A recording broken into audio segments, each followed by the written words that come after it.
Captain Hyun stood on the bridge of the UES Defender, staring at the massive alien ship that appeared on his screens.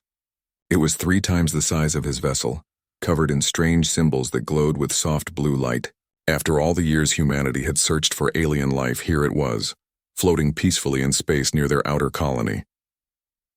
The message came through in perfect English. Someone had been watching them for a long time. "Greetings, humans of Earth. We are the Galactic Coalition. We come in peace and wish to speak with your leaders." Hyun smiled and replied. Within hours, both ships prepared for the first meeting between humans and aliens. Dr. Nari checked her equipment 3 times, excited and nervous. Lieutenant Dae-hyun stood quietly by the airlock, watching everything with careful eyes. Young engineer Ji-won couldn't stop talking about how amazing this was. The coalition ship was beautiful inside. Soft lights filled the corridors. The walls seemed to be made of living crystal. Ambassador Velthar greeted them at the entrance. He was tall and elegant, with 4 arms and skin that shimmered like mother of pearl. His voice was gentle and warm. "Welcome, Captain Hyun. Welcome to all of you. This is a great day for both our peoples." Velthar moved gracefully, almost floating across the floor. Behind him stood Commander Rixnall, a massive insect-like creature with armor plating and multiple eyes. He looked strong and dangerous, but his movements were slow and careful. As they walked through the ship, Velthar explained the coalition. 47 different species lived together in peace. They shared technology, resources, and knowledge. They had been watching humanity for decades, waiting for the right moment to make contact. "You developed faster than light travel very quickly," Velthar said. "Most species take much longer. You are remarkable." He seemed impressed, but Hyun noticed something else. The aliens moved carefully around the humans, keeping distance. Were they nervous? Science Officer Talmor joined them in the meeting room. He was different from the others, almost transparent, with energy flowing through his body instead of blood. He was a telepath, able to read thoughts and emotions. When Velthar introduced him, Talmor reached out to shake hands with Lieutenant Dae-hyun. The moment their hands touched, Talmor went completely still. His colors changed from calm blue to alarmed red. He pulled his hand back quickly and stepped away from Dae-hyun. The other aliens noticed immediately. "Is something wrong?" Dr. Nari asked. Talmor looked at her, then at all the humans. His voice was shaking slightly. "No, nothing. I apologize. The connection was just stronger than I expected." But Hyun saw the truth in Talmor's eyes. The telepath was frightened. What had he seen in Dae-hyun's mind that scared him so badly? The meeting continued, but the atmosphere had changed. The aliens asked questions about Earth, about human culture and history. When they heard about Earth's gravity, Rixnall's antennae twitched in surprise. 9.8 meters per second squared? That is very high. Our world's average 6.2. Ji-won laughed. "Is that why you all seem so light on your feet?" "Earth gravity is normal for us. We grow up climbing trees, running around, playing rough sports. I broke my arm twice as a kid." She said it cheerfully, like it was nothing special. The alien stared at her. "You broke your arm twice?" Velthar's voice was full of concern. "That must have been very serious. How long did it take to heal?" "Oh, 6 weeks each time," Ji-won said. "It's pretty common for kids. We heal fast." She didn't notice the shocked looks on the alien faces. For most coalition species, a broken bone was a life-threatening injury that could take months or years to heal properly. During the meal that followed, the differences became more obvious. The alien food was bland and soft, easy to digest. The humans had brought samples of their own food. When Hyun offered them some kimchi, Velthar tried a small taste and his eyes watered. "This is very strong. You eat this regularly?" "Every day," Hyun said with a smile. "We like spicy food. It adds flavor." He didn't mention that many human spices would be considered poison to most other species. The capsaicin in chili peppers, the compounds in garlic and onions, even the caffeine in coffee. All of these were things humans consumed for pleasure that could seriously harm coalition species. Dr. Nari talked about her research on Earth's ecosystem. She described the competition between species, the constant evolution of predators and prey, the diseases and parasites that drove adaptation. The aliens listened with growing alarm. Earth sounded like a nightmare world where everything was trying to kill everything else. "What do you do for entertainment?" Rixnall asked. Dae-hyun answered, "I like martial arts. I've been practicing taekwondo since I was 5 years old. It keeps me in shape. The commander's mandibles clicked nervously. You train in combat? As entertainment? Sure, Daehyun said. Lots of people do. Boxing, wrestling, judo, karate. There are hundreds of different fighting styles. Some people compete in tournaments. It's fun. He didn't understand why this seemed to disturb the aliens so much. Throughout the meeting, Talmor stayed quiet, but his colors kept shifting. He was reading the humans constantly, and what he sensed clearly bothered him. Every human in the room was aware of their surroundings in a way that seemed almost military. They noticed when people entered or left. They kept track of exits. They moved with efficiency and control.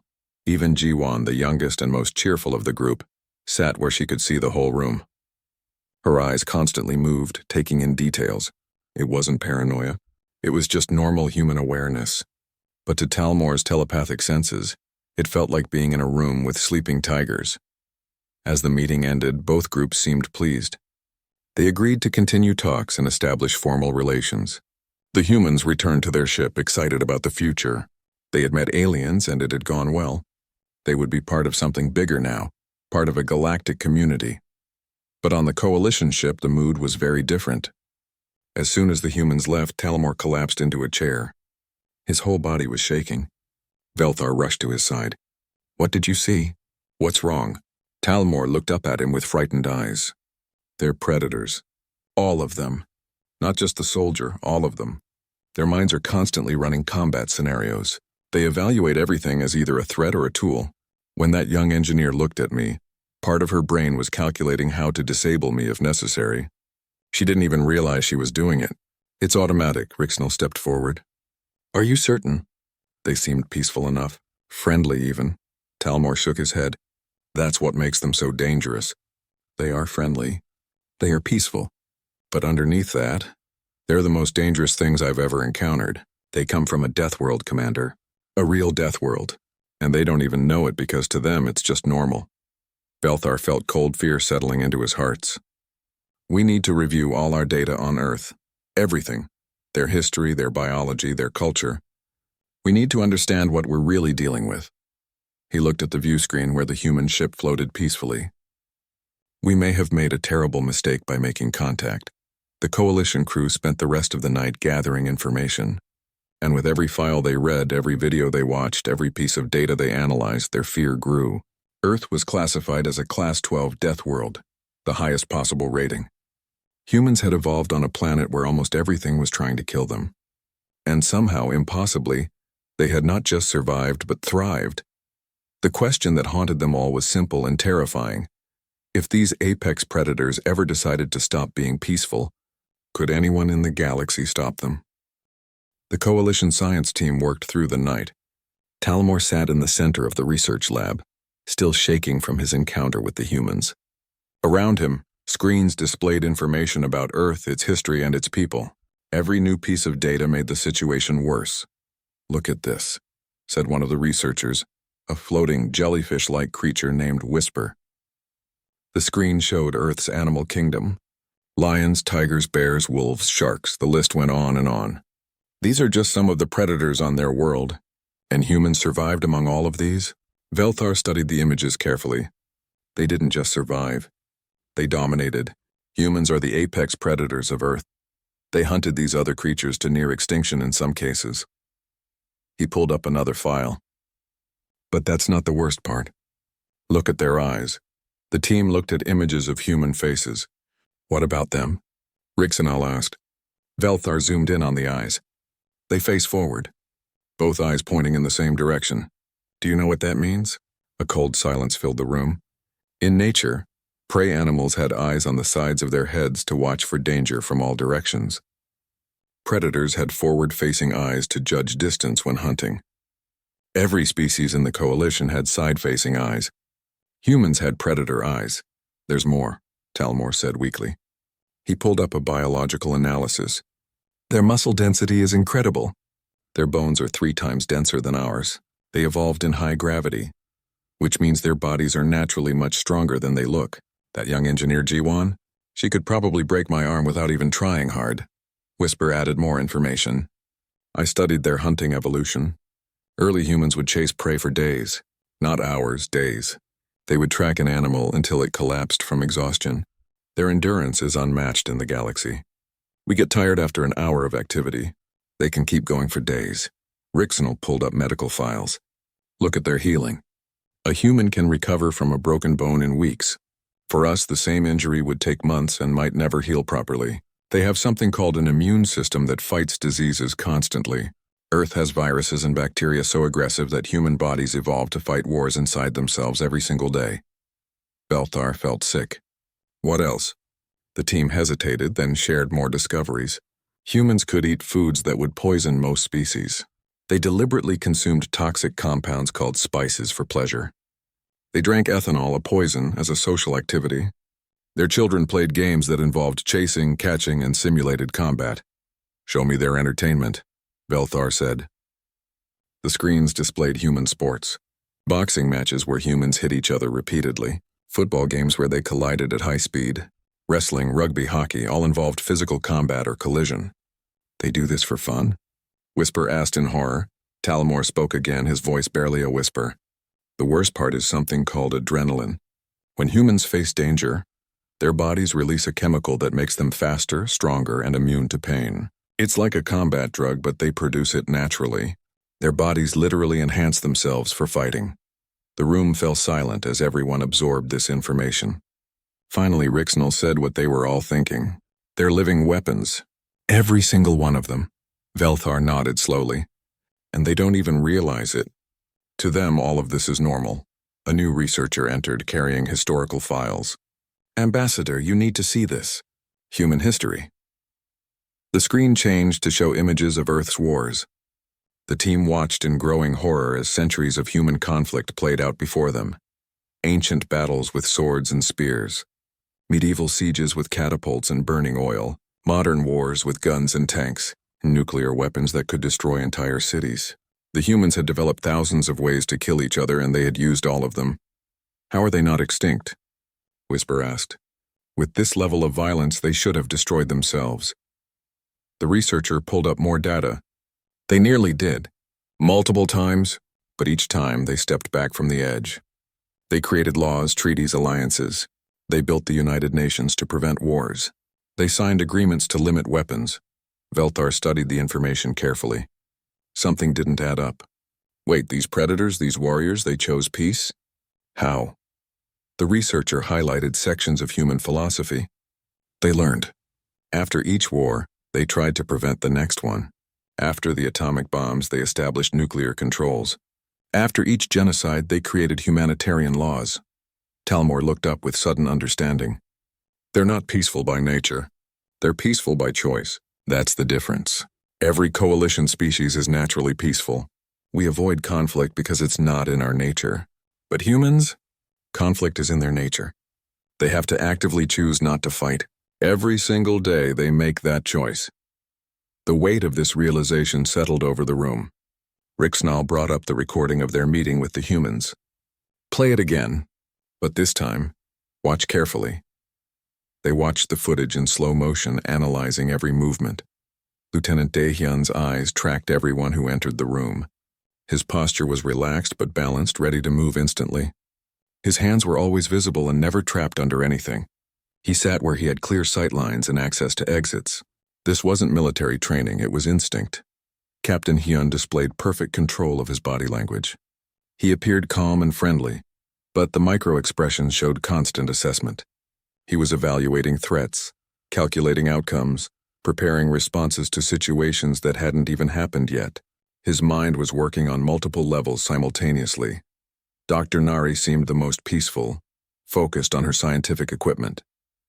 But even she positioned herself strategically, always keeping the group together in her field of vision. When someone approached from behind, she was aware of them before they spoke. Somehow she knew they were coming. And Ji-won, the youngest one, the engineer who talked about poetry and art, she was the most disturbing. Her cheerful personality was genuine, but underneath it was the same predatory awareness. She never fully relaxed. She tracked movement patterns. She noted the location of potential weapons and tools, all while smiling and making jokes. They're all like this? Whisper asked. Every human? Talmor nodded. Based on what I sensed, yes. This is baseline human awareness. They're taught as children to be careful, to watch their surroundings, to be ready. They call it common sense. For them, it's just normal. Belthar called up more information about human child rearing. What he found shocked him even more. Human parents taught their children to fight back against bullies. They sent kids to sports where they learned to compete aggressively. They told stories about heroes who won through combat. They gave children toys that simulated weapons. This is how they raise their young? Rixanal was horrified. Training them for combat from birth? The researcher corrected him. Not training, preparing. There's a difference. They teach children to be strong, to be brave, to stand up for themselves. In human terms, it's about survival and confidence. Velthar found information about something called playgrounds, places where human children climbed high structures, swung on ropes, and slid down slopes. Many children got injured in these places, cuts, bruises, broken bones. And humans considered this normal childhood development. They let their young ones get hurt on purpose, Whisper said in disbelief. The researcher explained, they believe it teaches children to judge risks and build physical confidence. Getting hurt and healing is part of learning. For humans anyway. More files appeared on screen. Humans kept predators as pets. Dogs descended from wolves. Cats that were small but efficient hunters. Some humans even kept snakes and spiders in their homes. They lived alongside creatures that could harm them, and they called them companions. Talmor pulled up psychological profiles. Look at this. Humans have something they call humor. Many of their jokes involve danger, death, pain, or fear. They laugh about things that would terrify us. It's a coping mechanism. They face their fears by making fun of them. The team reviewed Earth's wildlife documentaries. They watched humans swimming with sharks, climbing mountains, diving into caves, exploring deserts. Humans actively sought out dangerous situations for something they called adventure. They weren't fleeing from danger, they were pursuing it. Rixanal stood up slowly. We need to report this to the High Council immediately. Humans are far more dangerous than we realized. The question is, what do we do about it? Do we welcome them into the coalition? Or do we quarantine them on their own worlds? Velthar was quiet for a long moment. I don't know. They seem genuinely peaceful. They want friendship and cooperation. But their capability for violence is beyond anything we've encountered. If they ever decided to conquer instead of cooperate, I don't think anyone could stop them. Talmor added softly, there's something else. Something I sensed but couldn't explain at first. Humans feel guilty about their violent nature. They're ashamed of their history. They actively work to be better than what they are. That guilt drives their desire for peace. They know what they're capable of and it scares them. This revelation changed everything. Velthar looked at his team. So we're not dealing with mindless predators.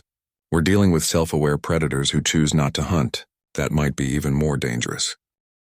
The 3 Devourer warships appeared on the screens like dark shadows against the stars. They were massive and covered in weapons. The Coalition vessel's shields began to flicker as the first energy blasts hit them. Captain Hyun watched from the Defender's bridge, his face calm but his mind racing. Get me Ambassador Velthar, he ordered. The communication came through immediately. Velthar's voice was strained. Captain, we cannot fight them. Our ship is designed for diplomacy, not war. Our shields are failing.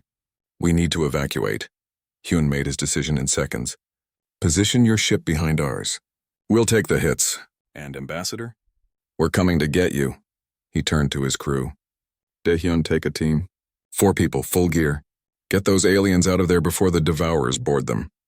Lieutenant Daehyun nodded and moved immediately. He picked 3 security officers and then surprised everyone by selecting Engineer Jiwon. You volunteering? He asked her. Jiwon was already pulling on protective gear. Someone needs to handle their systems if things go wrong. I'm the best engineer we have. On the Coalition bridge, Rixnall watched the human ship position itself between them and the Devourers. They're protecting us? Why would they do that? They barely know us. Talmor was monitoring the human minds with his telepathic senses. Because it's the right thing to do. They don't question it. Someone needs help, so they help. It's that simple for them. The Defender's shields lit up as Devourer weapons pounded them. The human ship was tough, built for exploration and dangerous space, but even it couldn't withstand 3 warships forever. Hyun needed to buy time for the rescue team. The Devourers changed tactics. Seeing the human ship wouldn't move, they launched boarding craft toward the Coalition vessel. Dozens of small attack pods swarmed around the Defender and headed for the damaged alien ship. Rixnell's worst fears were coming true. They're boarding us. Our security teams can't handle Devourers. We're dead. Daehyun's team reached the Coalition ship just as the first Devourers broke through the hull. The airlock opened and the humans entered carefully. Ji-won checked her equipment while the security officers took defensive positions. Through the corridors, they could hear sounds of fighting and screaming. The Devourers were everything the Coalition feared. 3 meters tall, covered in natural armor, with claws and teeth designed for killing. They had been genetically engineered for war centuries ago, and they were terrifyingly good at it. Coalition security teams fell within seconds. Daehyun moved his team through the ship with practiced efficiency. They didn't run. They advanced carefully, checking corners, covering each other, communicating with hand signals. On the Coalition bridge, Talmor watched through internal cameras. His colors shifted to amazement. Look at them move. Like a single organism, the first contact came fast. A Devourer warrior turned a corner and found itself face to face with 2 humans. It roared, a sound designed to paralyze prey with fear. The humans didn't freeze. They didn't run. In the space of 3 seconds, both humans fired, rolled to new positions, and fired again. The Devourer fell. Velthar stared at the screens in shock. They killed it. Just like that. Devourers are nearly impossible to kill. Rixnall's mandibles clicked. Those were just security officers. Not even their best soldiers. Just regular crew members. Ji-won reached the engineering section where several Coalition crew members were trapped. Devourers were trying to break through the sealed door. She didn't have weapons like the others, just tools and her mind. She looked around the damaged corridor and started working. Using a piece of broken conduit, she rerouted power from a damaged panel. When the Devourers finally broke through the door, they walked into an electrical trap. The energy discharge wasn't enough to kill them, but it stunned them. Ji-won was waiting with a heavy wrench. What happened next was brutal and efficient. Talmor watched in horror and awe. This young woman who had discussed poetry yesterday was now fighting with cold precision. She didn't waste movement. She didn't hesitate. She struck where the armor was weakest, using her knowledge of biology and engineering to maximum effect. It was terrifying to watch. How? Whisper asked. She's not a soldier. She's an engineer. How does she know how to fight like this? Talmor's voice was quiet. She doesn't know. She's just doing what comes naturally. Remember what we learned. All humans are born ready for combat. She's just using skills she's had since childhood. Daehyun's team fought their way to the bridge. 3 more Devourers blocked their path. These were bigger, more experienced warriors. They had won hundreds of battles. They faced the humans with confidence, expecting easy victories. They were wrong. The humans fought differently than any species the Devourers had encountered. They used teamwork but not simple coordination. They anticipated each other's moves. When one human created an opening, another exploited it instantly. They used the environment, turning corridor walls and doorways into tactical advantages. One of the security officers, a woman named Minji, took a hit from a Devourer's claws. The wound was deep and painful, but she kept fighting. Talmor watched her body chemistry change on the medical scanners. Adrenaline flooded her system. Her pain response shut down. She moved faster, hit harder. It was like watching someone transform. That's the adrenaline response, Talmor explained to the others. Her body just enhanced itself for combat. She's literally stronger and faster now than she was a minute ago, and she's not even aware of it. For humans, this is automatic. The biggest Devourer, a commander-class warrior, faced Daehyun directly. It had fought for 20 years and never lost. It was covered in scars and old wounds. It looked at the human and saw something small and fragile. It attacked with everything it had. Daehyun didn't try to match the Devourer's strength. He used technique instead. He moved like water, flowing around attacks, striking at weak points, using the creature's size and momentum against it. The fight lasted less than a minute.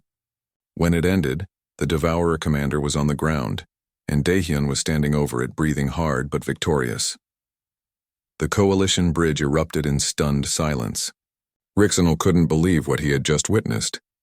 A human just defeated a Devourer commander in single combat. That's supposed to be impossible. Velthar's voice was filled with awe. We've been thinking about this all wrong.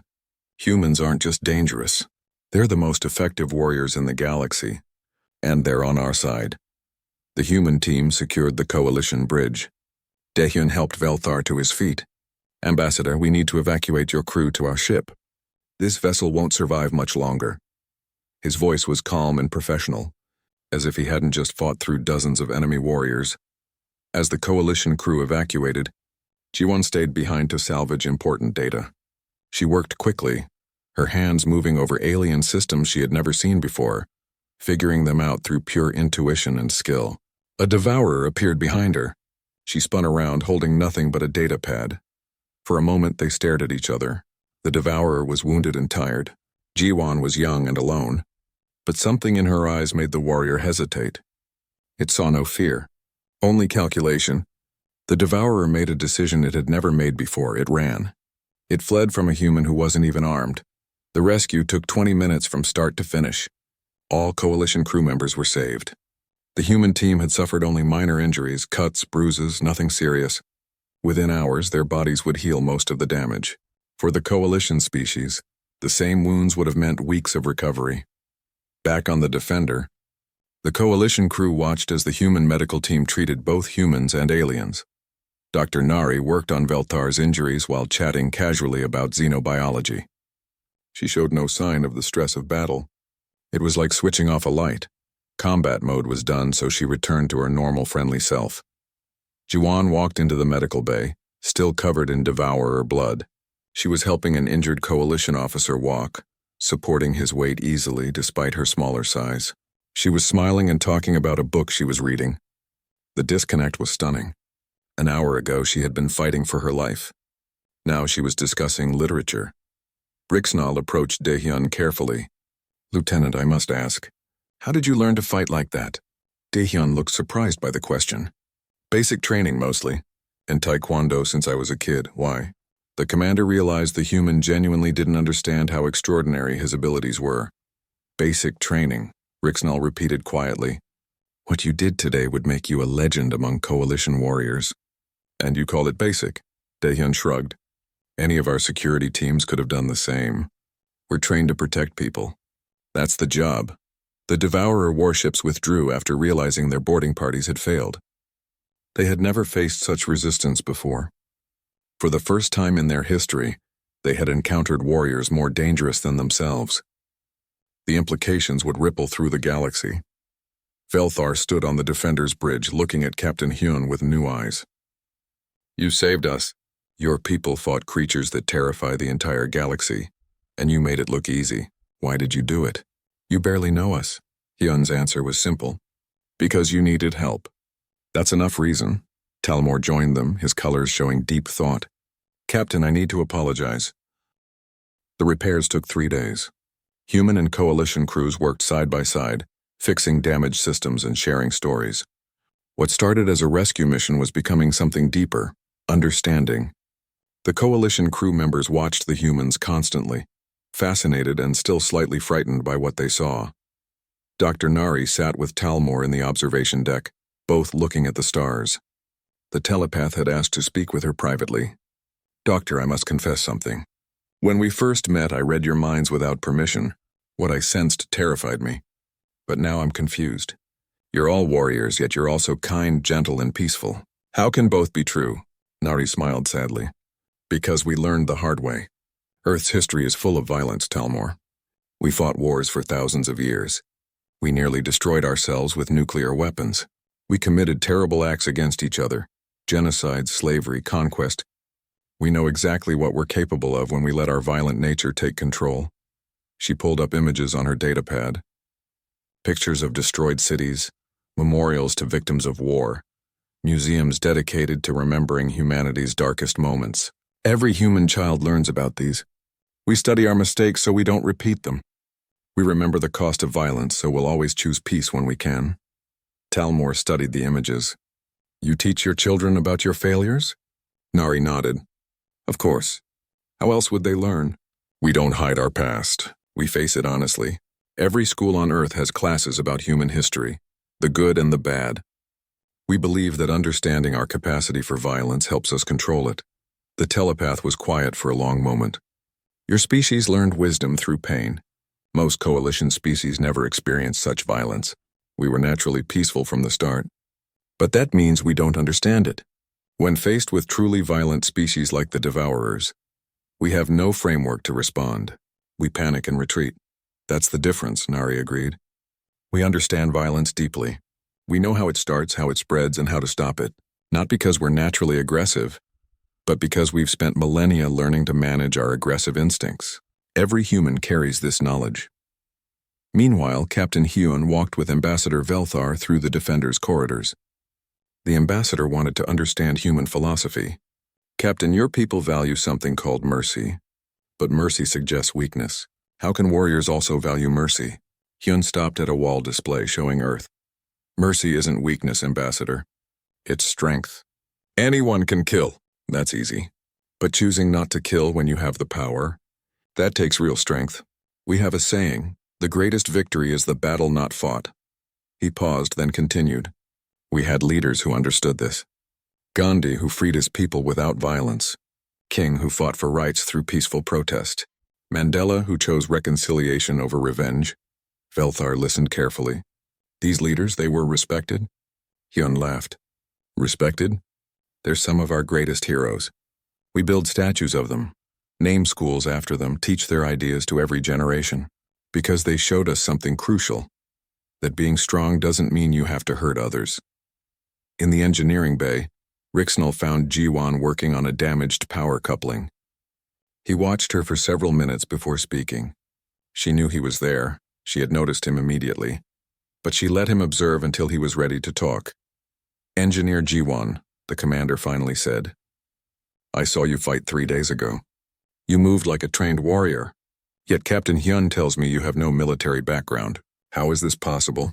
Jiwon put down her tools and sat back. My grandmother was a soldier. She fought in the last big war on Earth. She killed 23 people in combat. Rixnell's antennae twitched. And she taught you to fight? Jiwon shook her head. Not exactly. She taught me about fighting so I would understand why we shouldn't fight. She spent 50 years after the war teaching children about peace. She said you can't really understand peace unless you understand war. She stood and walked to the window looking out at space. Every human grows up learning 2 things. First, how to defend ourselves and others. Second, why we should avoid fighting whenever possible. We learn martial arts, but also the philosophy behind them. We study military history, but also peace treaties and diplomatic solutions. We're taught that violence is a tool, sometimes necessary but never the first choice. Rixnell moved closer. When you fought the Devourers, you weren't afraid. Why? Jiwon thought about this. I was afraid. Fear is natural, but fear doesn't mean you freeze. My grandmother used to say that courage isn't the absence of fear. It's acting despite fear. When I saw those coalition crew members trapped, I didn't think about being afraid. I thought about getting them out. The commander sat down heavily. Your species is very different from ours. We evolved on gentle worlds where cooperation was always the best strategy. You evolved on a world that tried to kill you every day. Your whole civilization is built around managing your dangerous nature. Every law, every custom, every tradition, it's all designed to keep your violent instincts under control. Jiwon nodded slowly. I never thought about it that way, but you're right. We build civilization to contain ourselves as much as to protect ourselves. Our laws aren't just about stopping criminals. They're about preventing the kind of mass violence we know we're capable of. Our art and music and literature, a lot of it deals with controlling destructive impulses. Later that evening, the senior staff from both ships gathered for a meal. The atmosphere was relaxed now. Friendships were forming. Whisper asked about human entertainment and Daehyun explained sports. We have hundreds of different games. Some involve running, some throwing, some strategic thinking. Many have their roots in combat training, but we've turned them into peaceful competition. Velthar was fascinated. So you channel your competitive and aggressive instincts into games instead of actual violence? Hyun joined in. Exactly. Instead of fighting over territory, we play football. Instead of combat for dominance, we have martial arts tournaments with strict rules. We take those basic instincts and redirect them into something constructive. Dr. Nari added, the same is true of our festivals and celebrations. Many of them started as rituals to mark successful hunts or victories in battle, but over time we transformed them into celebrations of community and cooperation. We kept the emotional intensity but changed the purpose. Talmor spoke up quietly. I'm beginning to understand something important. You're not peaceful despite being warriors. You're peaceful because you understand war so well. Every coalition species avoids violence because we don't understand it. You avoid violence because you understand it completely and know its true cost. The table fell silent as everyone considered this. Finally, Rixenal spoke. The Devourers have been the Coalition's nightmare for decades. We lose thousands of lives to their raids every year. We negotiate, we retreat, we sacrifice territory, but we never truly fight back because fighting terrifies us. We don't have the cultural framework for organized violence. He looked at the humans. But you do. You've spent thousands of years developing that framework. You know how to fight wars and how to win them. But more importantly, you know how to end them. You understand both the necessity of violence in defense and the importance of mercy in victory. Belthar leaned forward. Commander Rixnell is right. The Coalition has been debating whether to welcome humanity or quarantine you. We were afraid of your violent capabilities, but we were asking the wrong question. We should have been asking why you're not more violent. What restrains you? And the answer is your culture, your philosophy, your hard-learned wisdom. Jiwon smiled. So you're not afraid of us anymore? Talmor's colors shifted to warm blue. Oh, we're still afraid. But it's a different kind of fear now. We're afraid of disappointing you. You saved us when you didn't have to. You risked your lives for strangers. That kind of courage and selflessness is rare in the galaxy. The conversation continued late into the night. Both species learned about each other's strengths and weaknesses. The Coalition crew realized that humanity's greatest asset wasn't their physical capabilities or fighting skills. It was their choice to use those capabilities only when necessary. The humans learned that the galaxy was full of peaceful species who needed protection they couldn't provide for themselves. As the gathering ended, Velthar pulled Captain Hyun aside. I'm going to recommend to the High Council that humanity be welcomed into the Coalition, but not as junior members. I believe you should serve as peacekeepers, protectors for all member species. Would your people accept such a role? Hyun considered carefully. That's a big responsibility. But yes, I think we would accept it. We've always believed that strength should be used to protect the weak. If we can help keep the galaxy safe, we'll do it. Velthar felt hope for the first time in days. Perhaps this encounter was exactly what the Coalition needed. But his hope was premature. The next morning, alarms blared throughout both ships. The sensor officer's voice was shaking. Ambassador, we have incoming. Multiple Devourer signatures. Hundreds of them. It's a full invasion fleet. Everyone rushed to the bridge to see the sensors. The screen showed 300 warships approaching fast. Whisper's voice was barely a whisper. 300 ships. We're dead. Everyone in this sector is dead. Captain Hyun stared at the 300 Devourer ships on his screen and did something that shocked everyone on the bridge. He smiled. Not a nervous smile, but a genuine grin. Dr. Nari recognized that expression immediately. It was the same look he got when solving complex problems. He was already planning something. Send a message to Earth Command, Hyun said calmly. Tell them we need immediate reinforcements. Every ship in range. His communications officer worked quickly. Velthar watched in confusion. Captain, even with reinforcements, you'll be outnumbered hundreds to one. This is suicide. Hyun turned to face him. Ambassador, we're not going to fight them ship to ship. That would be stupid. We're going to hunt them. Before Velthar could ask what that meant, 6 more human vessels dropped out of hyperspace. They were military ships, fast attack cruisers designed for combat. But still, 7 human ships against 300. The math didn't work. The human ships formed up quickly. Hyun opened a channel to all of them. The Coalition crew listened to the conversation. All right, people, here's the situation. 300 Devourers and they're angry. Standard pack tactics. We lead them into the Razor Field asteroid belt and break them apart. Questions? There was laughter on the other channels. Actual laughter. One of the other captains responded cheerfully. Like hunting wolves back on Earth. They're bigger and there's more of them, but we're smarter. Let's show them how apex predators do it. The channels filled with agreement and excited chatter. Talmor listened in disbelief. These humans were excited about impossible odds. Hyun transmitted a message to the Devourer fleet in their own language. His voice was clear and challenging. "You want to fight? Come and get us." Then he fired a single shot at the nearest Devourer ship, not enough to damage it, just enough to insult it. The entire enemy fleet roared in response and charged forward. The human ships turned and accelerated toward a nearby asteroid field. The Devourers followed, confident in their superior numbers. Rixnell gripped his console. "They're leading the enemy into terrain, but why? Asteroids will make it harder for everyone," Ji-won answered quietly. "Not for us. We grew up on Earth. Navigating through obstacles is natural for us. The Razor Field was a nightmare of spinning rocks and debris. Asteroids ranging from house size to mountain size tumbled through space in chaotic patterns. Most species avoided it completely. The human ships plunged into it without hesitation, moving between the rocks with impossible precision. The Devourer fleet followed, but immediately ran into problems. Their larger ships couldn't maneuver as quickly. Asteroids smashed into shields and hulls. Ships collided with each other trying to avoid rocks. Their perfect formation broke apart within minutes, and that's when the humans struck. The human vessels split up, each choosing different vectors through the asteroids. They moved like fish through coral, like birds through trees. Every time a Devourer ship became separated from the group, human ships appeared from behind asteroids, fired, and vanished again. It wasn't a battle. It was an ambush stretched across millions of kilometers.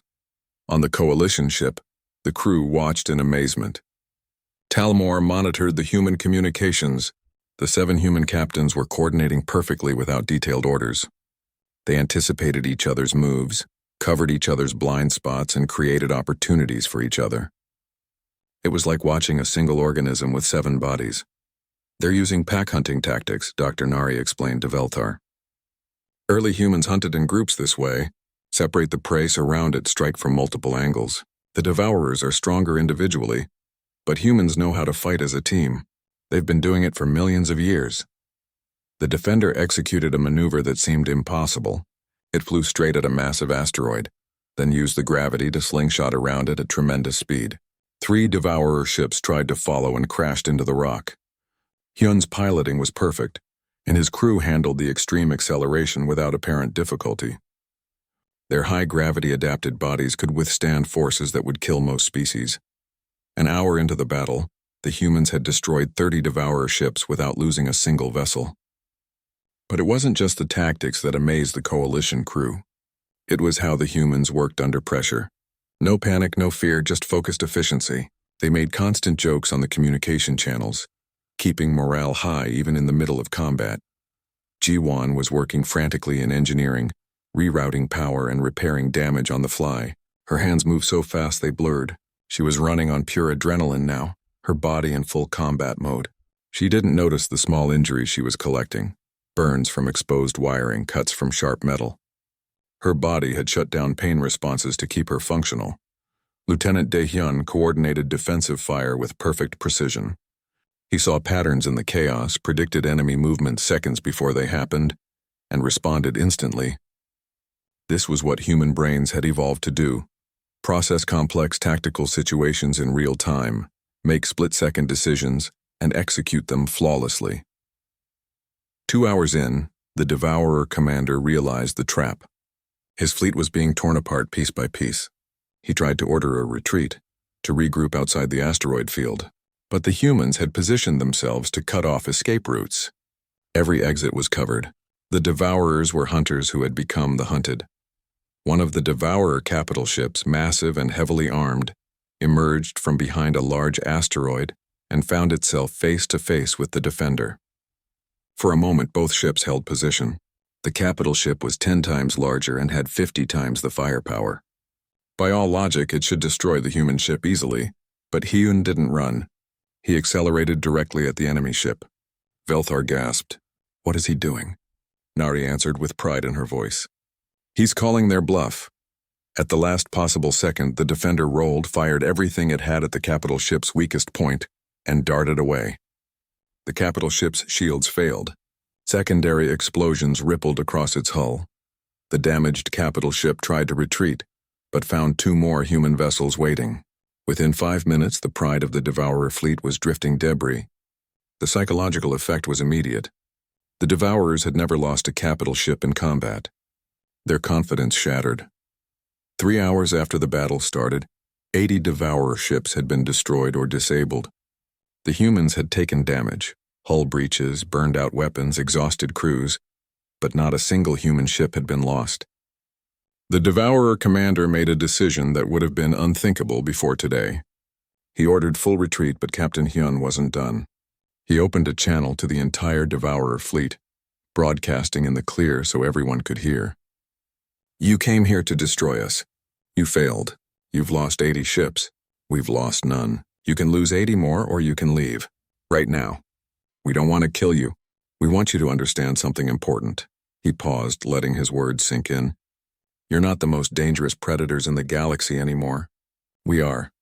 But unlike you, we choose when to hunt and when to show mercy. We're offering you mercy now. Take it, leave, don't come back. Because if you do, we won't hold back next time." The silence that followed was deafening. On the Coalition bridge, everyone held their breath. For several long seconds, nothing happened. Then slowly, the Devourer fleet began to withdraw. Ships that had never retreated before turned and fled. The remaining 200 warships activated their hyperspace drives and vanished. Whisper spoke first, voice filled with wonder. "They ran." The Devourers actually ran. Rixnall was shaking. "This changes everything. Every species in the galaxy will hear about this. The Devourers have been invincible for decades. Now everyone will know they can be beaten." The human ships gathered together, crews checking damage and treating wounded. Hyun allowed himself a moment of exhaustion. His body ached, his mind was tired, but they had won. More importantly, they had protected their new friends. He looked over at Velthar. "Ambassador, about that coalition membership we discussed." Velthar couldn't speak for a moment. When he found his voice, it was full of emotion. "Captain Hyun, I was wrong to ever fear you. Yes, you're dangerous. Yes, you're the most capable warriors I've ever seen. But you're also the most honorable. You offered mercy to enemies who would have shown you none. That's not just strength. That's wisdom." Talmor added, "We spent days learning about humanity. We thought we understood. But we didn't really understand until now. You're not just warriors who choose peace. You're protectors. You fight to defend, not to conquer. The galaxy needs that." "We need you," Dr. Nari smiled at her alien friends. "We learned something too. We thought we were alone in the universe. We thought we had to be careful about our nature, hide it, control it. But maybe our nature isn't something to be ashamed of. Maybe it's something that can be used for good. To protect those who can't protect themselves." Jiwon emerged from engineering, covered in grease and blood, grinning widely. "Did we win?" And when everyone nodded, she pumped her fist in the air. "Yes, grandmother would be proud. We fought well, but more importantly, we knew when to stop fighting." Rixnall understood now. That was the key to understanding humans. They knew both how to fight and when to stop. As repairs began and both crews celebrated their unlikely victory, messages started coming in from across Coalition space.